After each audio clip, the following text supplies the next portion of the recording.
Marco, thank you so much for joining us today. Thank you for having me. Our first question, what are some of the biggest misconceptions when it comes to working out? Do I need to be gasping for air during every workout? Do I need to be sore to move after every workout to be making gains or progress to reach my goals? I honestly think that the two things you said are probably the two biggest misconceptions. I think that people too often associate a very challenging workout that leaves you sweaty and exhausted and on the floor and feeling really sore the next day as something positive, when in reality, we probably want to apply an appropriate amount of stress so that we can adapt and recover from that and we can repeat those efforts consistently. Those are going to be the things that are going to give us the results that we're looking for.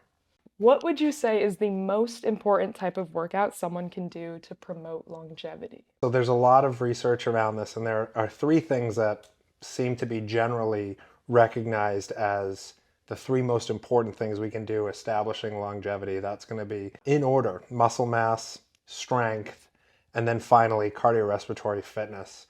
And I think what most people are probably missing from their cardiorespiratory fitness is some form of what we call zone 2 or aerobic work. So people are probably going to need to spend some more time doing some aerobic work, some longer, slower duration, lower intensity work over long periods of time. That's going to help them develop some longevity and some heart health that's really going to give them some positive benefits. When you mentioned zone 2, can you describe a little bit about like how long should a zone 2 session be to see some benefit? What's really powerful is to kind of look at zone 2 from a cumulative perspective, right? And I think people should try to aim for an hour to two per week. So then you can kind of break that up depending how frequently you exercise. So if you really want to do like an hour of that twice a week, you can.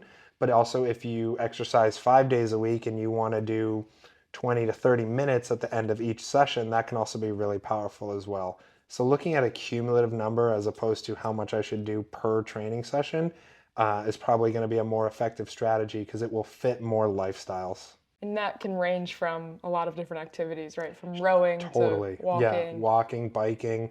I know one that's become quite popular is rucking. People, put on like a weight vest or a heavy sack and they'll take it for like a low grade hike for a long period of time. Again, activities that, like hydro, that are going to be low impact and repeatable are going to be the best things that you can do for your zone 2 work. It's great that rowing is so low impact. Yes. At Hydrow, we offer a variety of rowing workouts of different intensities and durations. We also offer strength, mobility, yoga, and Pilates. So there's a lot to choose from.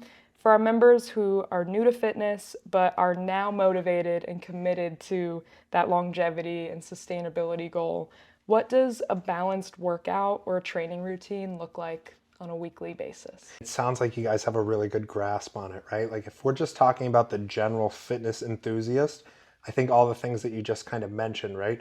Developing and having a good warm up, maybe some soft tissue work, something that looks like foam rolling, some stretching, some mobility drills, things that work on power. So ways to develop power are like using the hydro, throwing medicine balls, swinging kettlebells, and then working on strength exercises, and then finally cardiorespiratory fitness at the end. I think all those buckets are important.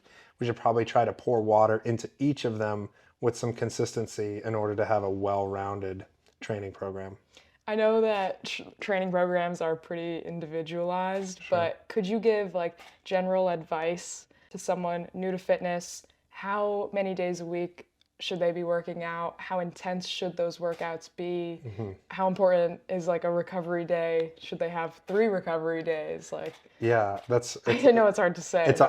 you're right. Like it is so individualized, and I think that I always tell people the best training program is the one that you're going to stick to, right? So if you feel like all you can commit is, 2 hours a week, then have 2 1-hour training sessions or have 4 30-minute training sessions. I don't think that most people are working hard enough or training hard enough that they need to really have dedicated recovery days. I think that we could all do something every day. Like on the days that I don't lift weights or condition very hard, I always want to make sure that I at least take a walk or do something that is light to stay active and kind of keep the ball and momentum going.